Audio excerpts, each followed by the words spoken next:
Pada bagian ini akan menjelaskan mengenai proses validasi data capaian output baik di aplikasi SaaS Sakti, juga Irakonata maupun validasi manual KPPN. Nah, dalam hal ini terdapat dua layer validasi yang akan menentukan nanti status data capaian output apakah terkonfirmasi atau tidak terkonfirmasi. Nah, tapi sebelum masuk ke validasinya, perlu diperhatikan bahwa pada pengisian capaian output ini merupakan syarat untuk melakukan rekonsiliasi laporan keuangan, karena ADK capaian output ini harus dibawa dalam satu paket dengan ADK LK dan BMN untuk direkonsiliasi di aplikasi Irekon, sehingga memang mau tidak mau satu harus mengisi data capaian outputnya. Nah, dalam praktiknya memang pengisian datanya dilakukan meskipun data-datanya masih dirasa belum tepat gitu ya, menggambarkan capaian dari suatu output satuan kerja, karena masih banyak data-data yang dinilai kurang wajar atau anomali.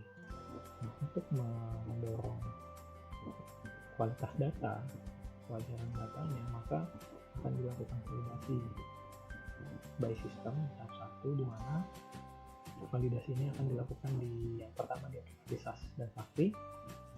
Pada saat melakukan penginputan data capaian output, aplikasi SaaS dan Sakti akan memberikan early warning untuk data-data capaian output yang secara kuantitatif itu anomali. Nanti akan dicontohkan bagaimana data anomali kuantitatif, lalu melalui proses validasi pertama ini akan ditentukan status konfirmasi data capaian output di Irekon. Jadi pada saat data dikirimkan ke Irekon berdasarkan isian data dari satuan kerja itu akan diberikan status awal apakah data tersebut terkonfirmasi atau tidak terkonfirmasi. Nah, apabila data tersebut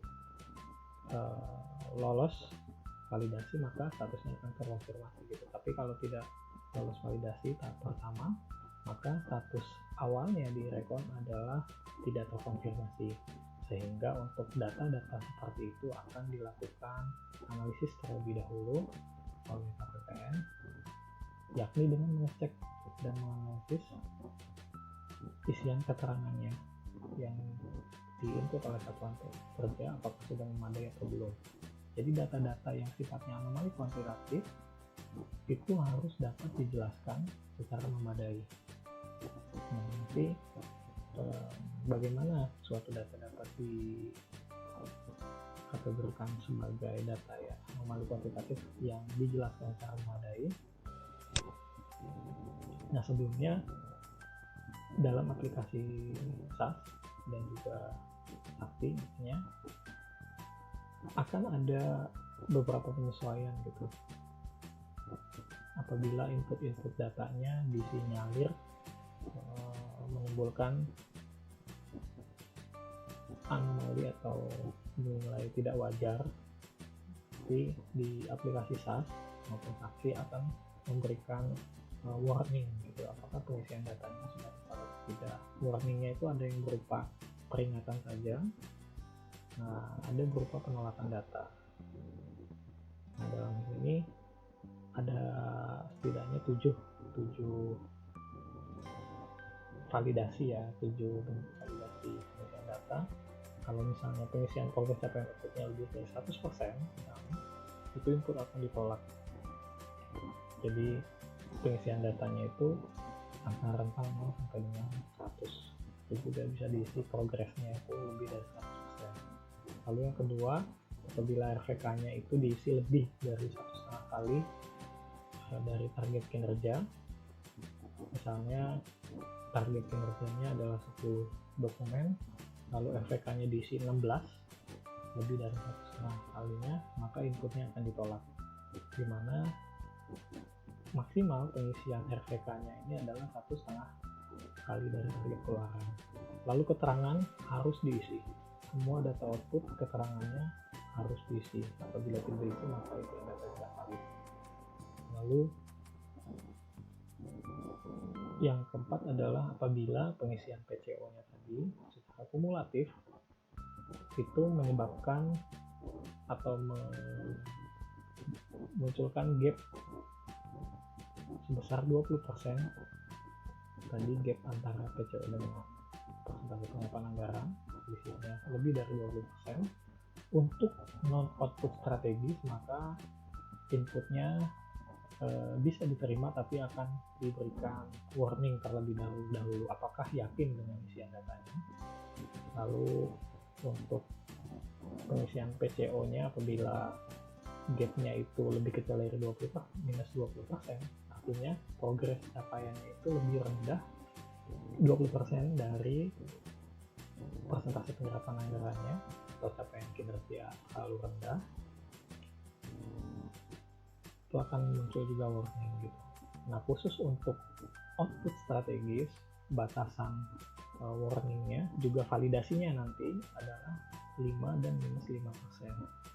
Artinya kalau misalnya gapnya itu lebih besar dari 5% untuk output strategis maka dia akan memberikan warning.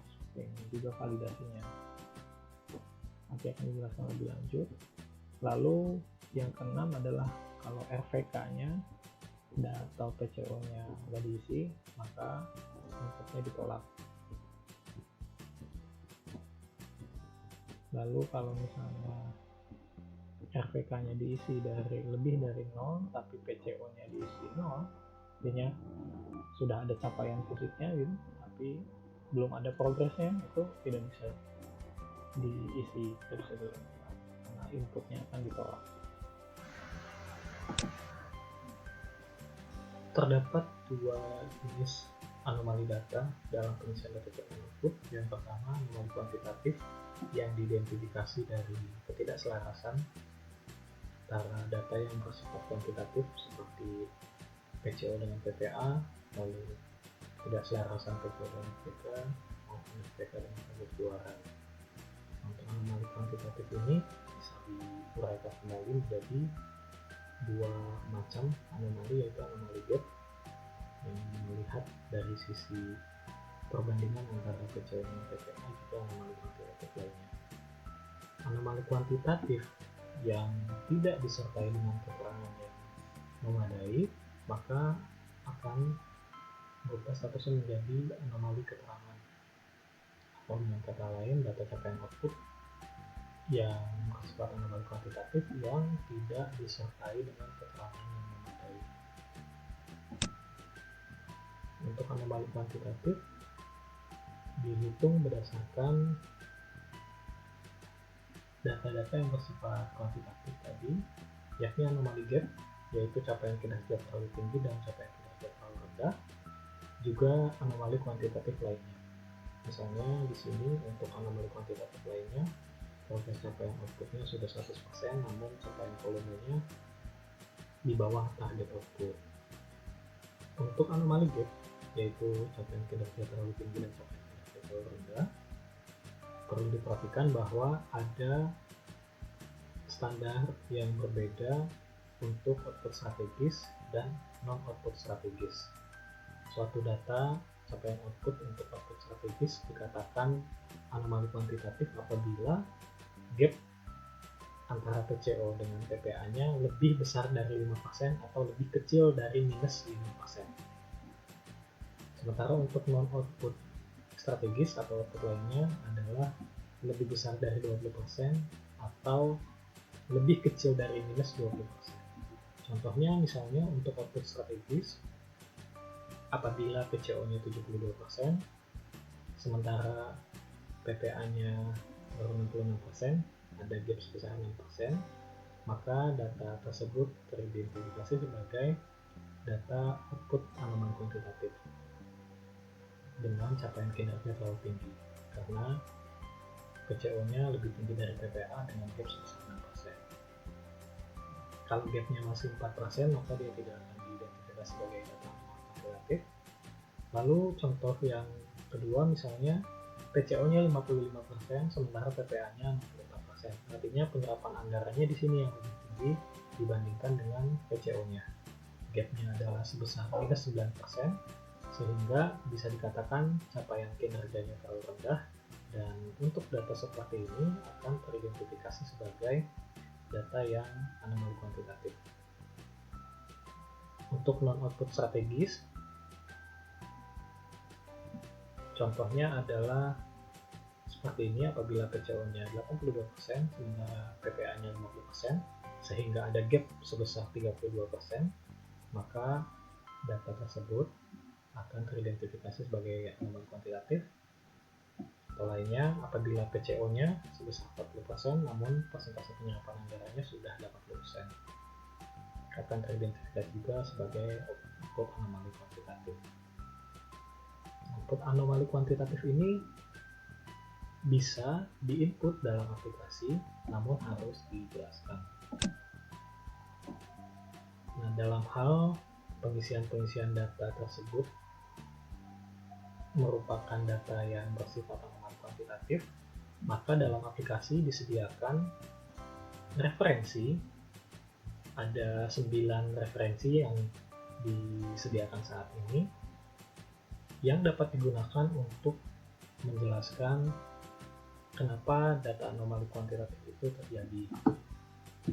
Jadi untuk anomali kuantitatif dengan capaian kinerja terlalu besar, apabila pengisian datanya mengakibatkan kondisi tersebut, maka akan muncul referensi 01, 02, 03, dan 04. Lalu untuk yang capaian kinerja terlalu rendah akan muncul referensi 04, 05, 06, dan 08. Lalu untuk anomali kuantitatif lainnya akan muncul 07,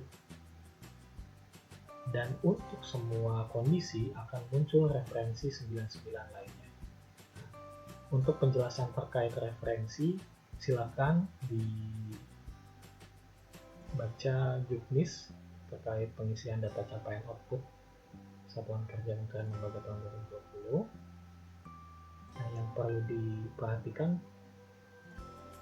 adalah bahwa untuk output anomali kuantitatif yang menggunakan referensi lainnya, artinya kalau di sini bisa dikatakan bahwa referensi yang ada ini dinilai belum bisa menjelaskan anomali kuantitatif, jadi perlu dijelaskan atau diterangkan gitu ya dengan uraian yang lain, maka gunakan referensi 99 lainnya, dan isian keterangannya akan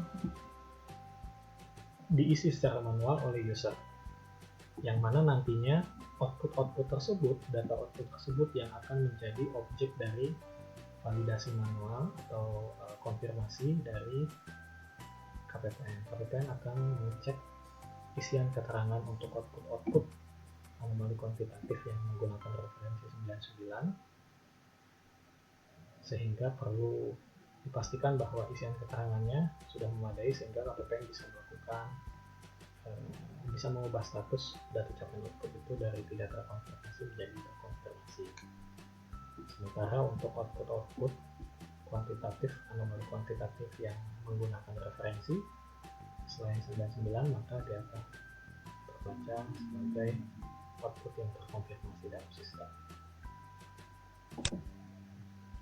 Untuk pengisian keterangannya, terutama untuk data capaian output yang masih anomali kuantitatif dan menggunakan referensi 99, maka distandarisasi kriteria minimal yang perlu dicantumkan dalam keterangan. Nah, sebelumnya, isian keterangan adalah wajib diisi untuk seluruh data capaian output. Selain juga data terkait RPK-nya, PCO-nya, dan juga referensi yang muncul apabila ada kondisi anomali kuantitatif. Sementara kalau datanya itu, pengisian datanya tidak bersifat anomali kuantitatif, referensi ini tidak akan muncul. Nah, apabila data bersifat anomali kuantitatif, muncul referensi dan dipilih referensi 99 atau referensi lainnya untuk menambahkan keterangan secara manual, Maka kriteria minimal yang dicantumkan dalam keterangan adalah yang pertama, harus mencantumkan ulang PCO dan RPK-nya sesuai dengan isian data serta periode pengisiannya. Lalu kriteria yang kedua, harus menyajikan tahapan atau aktivitas yang sudah dilalui. Apabila satu komponen dari kriteria keterangan ini tidak terpenuhi, maka untuk output-output yang tadi yang akan diidentifikasi atau dikonfirmasikan ulang oleh KPPN agar diperbaiki di aplikasi SaaS maupun Saktinya. Nah, isian keterangannya sendiri sebenarnya tidak hanya tertutup untuk informasi yang tadi saja, tapi juga bisa diisi dengan informasi terkait dengan permasalahan juga, lalu tindak lanjut, misalnya juga terkait dengan metode perhitungan, sehingga bisa dijustifikasi bahwa data-data yang misalnya bersifat anomali kuantitatif itu masih wajar, ataupun misalnya menambahkan keterangan atau penjelasan lainnya.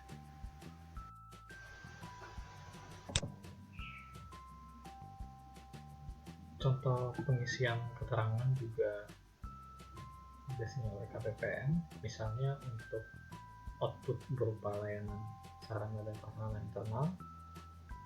Di sini outputnya masuk klasifikasi non-output strategis, di mana pengisian datanya menyebabkan gap minus 26,7%, PCO-nya lebih rendah daripada PPA, dan user misalnya memilih referensi 99 lainnya. Lalu mengisi keterangan dengan uraian sebagaimana berikut. Berdasarkan uraian tersebut, maka diidentifikasi bahwa untuk data output layanan sarana dan prasarana internal ini dinilai sudah memadai karena yang pertama sudah mencantumkan periode yang sesuai dan menyajikan tahapannya. Di sini periodenya ada untuk periode bulan April. Lalu karena output layanan, maka tidak perlu di-breakdown tahapan lebih lanjutnya. Nah, di sini disampaikan progres layanan mencapai 33,3% dan realisasi keluaran sebesar 0 layanan sesuai dengan isian datanya, dan juga menambahkan penjelasan mengapa gap-nya ini tinggi, di mana di sini disebutkan bahwa gap yang cukup tinggi karena adanya realisasi yang besar untuk peralatan dan mesin sebesar 2,5 miliar.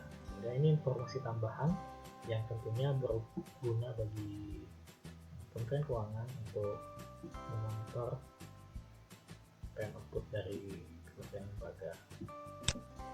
Contoh yang kedua adalah output berupa laporan pemantauan evaluasi dan kinerja, termasuk dalam klasifikasi output strategis, dan untuk periode bulan Oktober di mana isian datanya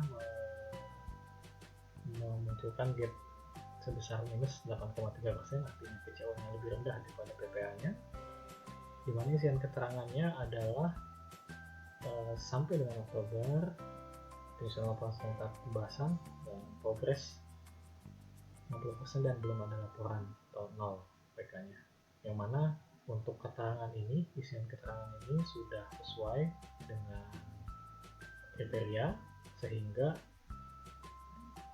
data output ini meskipun gapnya di atas tadi ambang di bawah minus 5% ambang gap, tapi tetap dapat diubah statusnya menjadi terkonfirmasi oleh KPPN.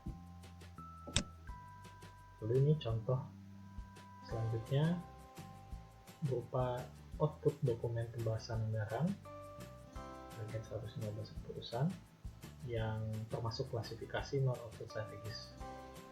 Pengisian datanya untuk bulan November di mana isiannya menyebabkan gap sebesar minus 31,4%, PCO-nya lebih rendah dibandingkan PPA-nya. Isian keterangannya bila diidentifikasi ini tidak sesuai dengan kriteria, karena yang pertama periode yang dicantumkan di sini berbeda dengan periode pengisian data, yakni bulan November, sementara yang dicantumkan adalah bulan sampai dengan Oktober. Lalu untuk RPK-nya sudah sesuai, namun progres capaian output-nya juga berbeda. Di sini ditulis 60,9%, sementara di uraian keterangannya dituliskan 59%. Sehingga untuk output seperti ini, PPM akan melakukan konfirmasi ke satuan kerja, di mana nanti satuan kerja diminta untuk melakukan perbaikan data, bisa entah itu menambah informasi atau memperbaiki informasi mengenai isian keterangannya.